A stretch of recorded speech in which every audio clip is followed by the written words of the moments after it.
오늘은 코인과 퓨처스를 처음 만지시는 분도 영상 끝나면 손이 덜 떨리게 5가지를 한 번에 묶어드리겠습니다. 어려운 말은 접어두고 바로 써먹는 순서로만 갑니다. 5가지는 따로따로 떨어진 팁이 아니라 한 줄로 이어지는 길입니다. 시작부터 실전까지 길을 잃지 않게 제가 옆에서 손잡고 안내해드린다고 생각하시면 됩니다. 첫 번째는 초보도 바로 따라하는 코인 거래 방법입니다.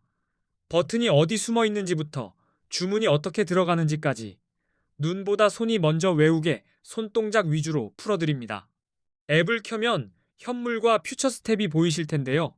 처음엔 현물로 주문창 감각부터 잡고 그 다음 퓨처스로 넘어가시면 훨씬 덜 헷갈립니다. 탭만 바꿔도 화면이 달라지거든요. 가장 먼저 계정 만들고 입금하고 주문창만 익히시면 됩니다.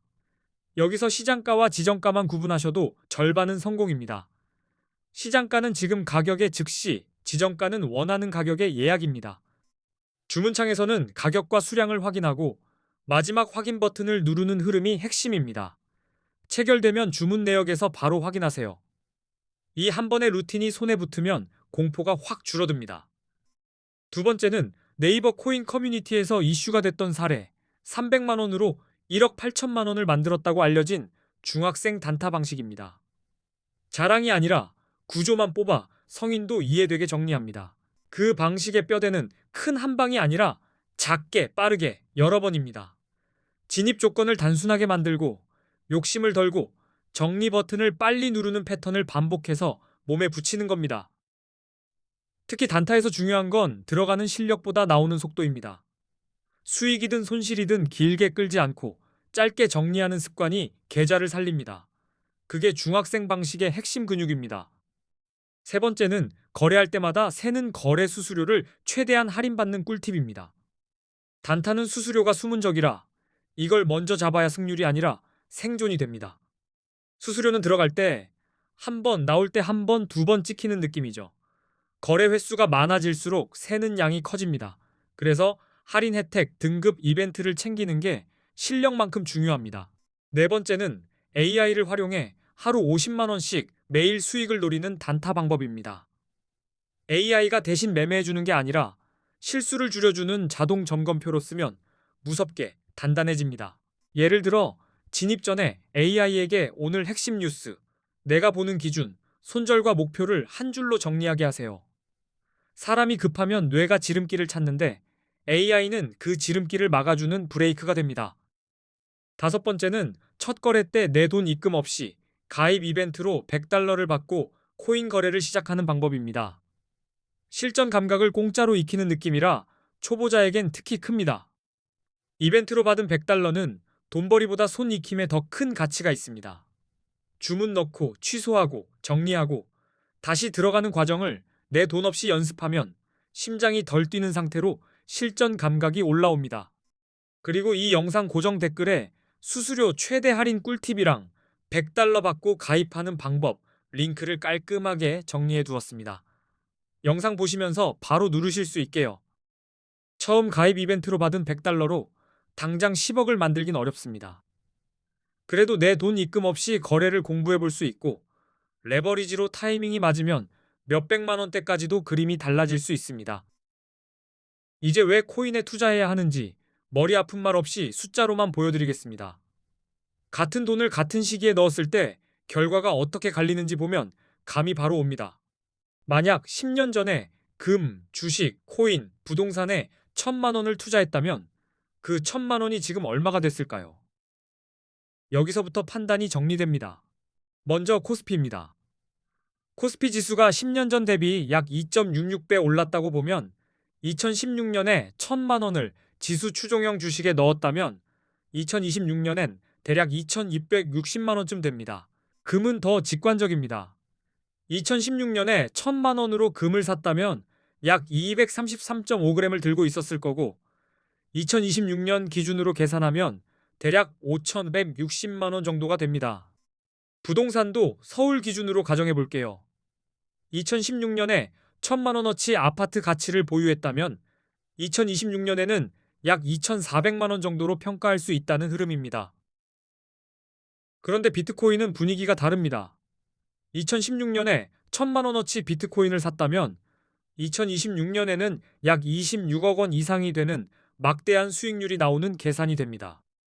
이 숫자만 봐도 우리는 바보가 아닌 이상 코인을 완전히 무시하긴 어렵습니다. 적어도 공부할 가치가 있는 시장이라는 건 부정하기 힘들거든요. 게다가 코인은 오를 때만 돈 버는 게임이 아닙니다. 오를 때는 롱의 베팅에 수익을 노릴 수 있고 내릴 때는 숏의 베팅에 수익 기회를 만들 수도 있습니다. 세금도 매력 포인트로 말하는 분들이 많습니다. 수익이 나도 세금 부담을 크게 체감하지 않는다고 느끼는 분들이 있어서 투자처로는 꽤 매력적인 수단이라고들 합니다. 그리고 코인 거래소에는 레버리지 기능이 있습니다. 국내 거래소에는 없거나 제한적이지만 해외 거래소에는 레버리지로 작은 돈을 더 크게 굴리는 구조가 있습니다. 예를 들어 50만 원으로 레버리지 10배를 쓰면 10배인 5천만 원 투자금을 운용하는 효과가 납니다. 체감이 확 달라지는 이유가 여기 있습니다. 물론 30억 이상 투자금을 가진 분들은 레버리지가 굳이 필요 없을 수 있습니다. 하지만 작은 규모로 시작하는 분들은 레버리지 없이 큰 수익을 내기 어렵다고 느낄 때가 많습니다. 그래서 코인 거래의 첫걸음이자 제일 중요한 건 좋은 코인 거래소를 고르는 방법입니다. 매매법보다 먼저 환경부터 내 편으로 만들어야 합니다. 실제로 많은 한국 투자자들이 국내 거래소를 떠나 해외 거래소로 몰리는 상황입니다. 이건 유행이 아니라 조건 차이가 만들어낸 이동입니다. 첫 번째 이유는 레버리지입니다. 국내는 레버리지를 막아둔 반면 해외 거래소는 레버리지가 100배까지 가능한 곳이 많습니다. 50만 원으로도 5천만 원까지 운용이 가능해집니다. 두 번째 이유는 수수료입니다. 국내보다 해외 거래소 수수료가 훨씬 저렴한 편이라 거래 횟수가 많을수록 차이가 누적되어 결과를 갈라놓습니다. 세 번째 이유는 세금입니다. 해외 거래소는 세금이 없다고 생각하는 분들이 많고 국내 거래소는 거래 수익에 대한 세금 부담을 떠올리는 분들이 많습니다.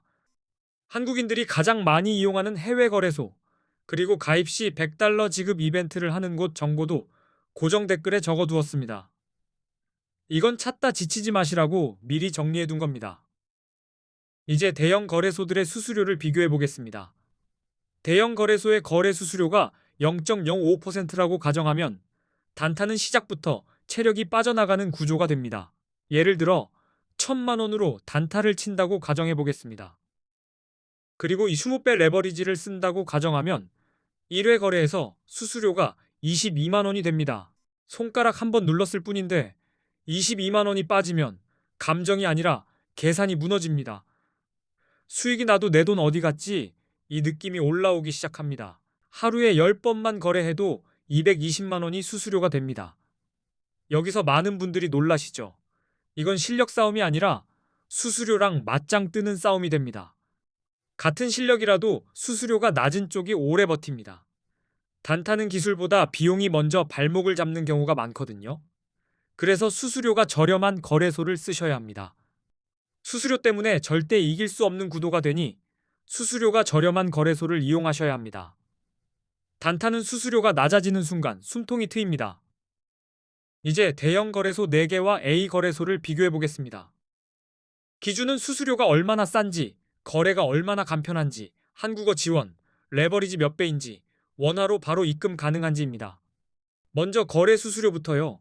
A 거래소는 0.01%, 바이비트는 0.065%, 비트겟은 0.06%, 바이낸스는 0.04%로 알려져 있습니다. 숫자 차이가 곧 결과 차이입니다. 한국어 지원도 현실적으로 큽니다. A 거래소는 24시간 한국어 상담이 가능하다고 하고 바이비트는 어렵고 비트겟도 어렵고 바이낸스도 즉시 한국어 상담이 제한적이라고들 합니다. 레버리지는 A 거래소 200배, 바이비트 100배, 비트겟 125배, 바이낸스 125배입니다. 같은 타이밍이라도 배율이 다르면 손익의 폭이 흡결해집니다. 원화 입출금은 더 체감이 큽니다. A 거래소는 원화 입출금이 가능하다고 안내되고 바이비트는 불가능, 비트겟도 불가능, 바이낸스도 불가능하다고 정리되는 경우가 많습니다. A 거래소가 어디인지 그리고 가입 혜택으로 $100 받는 방법은 고정 댓글에 정보를 적어 두었습니다. 영상 보시면서 고정 댓글을 같이 열어두시면 막힘이 없습니다. 이제부터는 언제 롱을 잡고 언제 숏을 잡아야 하는지 이야기해 보겠습니다. 방향은 롱과 숏, 속도는 레버리지입니다. 둘이 합쳐지면 결과도 빨라지니 기준을 더 단순하게 잡아야 합니다. 비트코인 같은 암호화폐는 변동성이 커서 진입 타이밍이 중요합니다. 그래서 롱 포지션과 숏 포지션 개념을 먼저 짧게 잡고 신호를 하나씩 붙이겠습니다. 롱 포지션은 가격이 오를 것 같을 때 매수하는 겁니다. 쉽게 말해 상승에 베팅하는 방식이고 흐름이 위로 밀릴 때 유리합니다. 숏 포지션은 가격이 떨어질 것 같을 때 진입합니다. 하락에 베팅하는 방식이고 내려갈 때도 수익을 노릴 수 있게 해주는 선택입니다.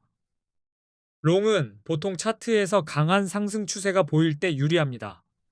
고점이 계속 높아지고 눌림이 와도 다시 끌어올리는 힘이 보이면 롱 쪽이 편해질 수 있습니다. 기술적 분석에서 50일 이동평균선이 150일 이동평균선을 위로 돌파하면 골든 크로스라고 부릅니다. 강한 상승 신호로 해석되며 롱 진입 근거로 자주 언급됩니다. 거래량도 같이 봐야 합니다. 가격이 오르는데 거래량까지 늘어나면 시장 신뢰가 붙는 신호가 될 수 있습니다. 이런 때는 상승이 더 강해질 가능성을 봅니다. 뉴스 체크도 빼면 안 됩니다.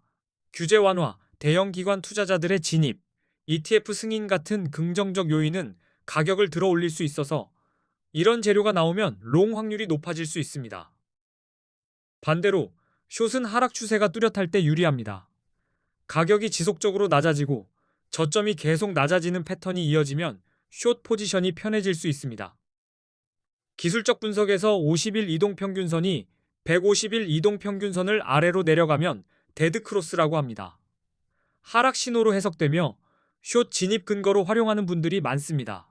또 하나, 가격은 오르는데 거래량이 줄어들면 상승세가 약해졌다는 신호일 수 있습니다. 이런 경우는 곧 하락으로 꺾일 가능성을 염두에 두고 숏 시나리오를 준비할 수 있습니다. 부정적인 뉴스도 가격 하락을 밀어붙일 수 있습니다. 규제 강화, 해킹 사고, 주요 국가들의 암호화폐 규제 정책 강화 같은 뉴스는 심리를 차갑게 만들어 숏이 유리해질 수 있습니다. 그리고 비트코인 시장에서는 보조 지표도 중요합니다. RSI, 맥디, 볼린저 밴드 같은 도구를 같이 쓰면 변동성과 추세를 더 또렷하게 읽을 수 있습니다. RSI는 과매수와 과매도를 보는 지표입니다. RSI가 70 이상이면 과매수로 보고 숏을 고려할 수 있고 30 이하이면 과매도로 보고 롱이 유리할 수 있습니다. 맥디는 추세 힘이 붙는지 빠지는지 감을 주고 볼린저 밴드는 변동성이 커졌는지 줄었는지 보여줍니다. 추세, 거래량, 뉴스, 지표가 겹칠수록 판단이 단단해집니다. 정리하면 롱은 상승 추세와 긍정 신호를 확인하고 숏은 하락 추세와 부정 신호를 근거로 결정하시면 됩니다. 감으로 누르던 버튼이 근거 있는 버튼으로 바뀝니다. 이 영상이 코인 단타 하시는데 도움이 되셨습니까? 영상 아래 고정 댓글에 수수료 최대 할인 꿀팁과 100달러 받고 가입하는 방법, 링크를 정리해 두었으니 꼭 확인해 주시기 바랍니다. 앞으로도 초보자분들이 복잡한 용어에 막히지 않게 실제로 손이 움직이게 정리된 영상 많이 올리겠습니다. 끝까지 시청해 주셔서 감사합니다.